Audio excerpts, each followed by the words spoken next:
মাদারীপুরের ডাসার উপজেলার শশীকর শহীদ স্মৃতি মহাবিদ্যালয়ের অধ্যক্ষ দুর্লভানন্দ বারৈ ও তার স্ত্রী প্রভাষক চম্পারানী মণ্ডল দীর্ঘদিন ধরে ভারতে বসবাস করলেও বাংলাদেশ সরকারের কাছ থেকে নিয়মিত বেতন ভাতা নিচ্ছেন, এমন অভিযোগে উঠেছে তীব্র সমালোচনা।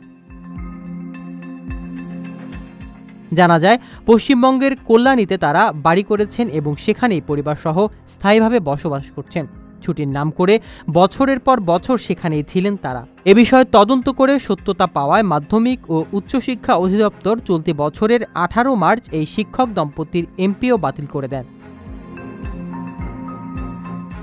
কলেজ সূত্রে জানা যায়, অধ্যক্ষ দুর্লভানন্দ ভারতে থাকাকালীন ভারপ্রাপ্ত অধ্যক্ষের দায়িত্ব পালন করেন বিমল পাণ্ডে।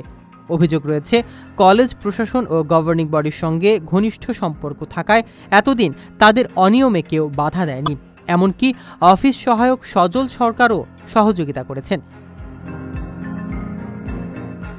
স্থানীয় বাসিন্দা ও রাজনৈতিক নেতারা অভিযোগ করেন, চম্পারানী নামমাত্র মেডিকেল ছুটি নিয়ে চেক স্বাক্ষর রেখে গেছেন, যার মাধ্যমে নিয়মিত তার বেতন উত্তোলন চলছে। ডাসার উপজেলা নির্বাহী কর্মকর্তা জানিয়েছেন, তদন্ত করে দোষী প্রমাণিত হলে আইনানুগ ব্যবস্থা নেওয়া হবে। সংশ্লিষ্ট শিক্ষা কর্মকর্তারাও বিষয়টি গুরুত্ব সহকারে দেখছেন। আপনার স্বপ্নগুলো আকাশ ছুবে প্রবাসীর হেলিকপ্টারের মাধ্যমে। বিয়ে, জন্মদিন অথবা যে কোনো বিশেষ প্রয়োজনে হেলিকপ্টার ভাড়া করতে যোগাযোগ করুন স্ক্রিনে দেয়া নাম্বারে। প্রবাসীর হেলিকপ্টার, নিরাপদ ও সাশ্রয়ী বাহনের বিশ্বস্ত নাম।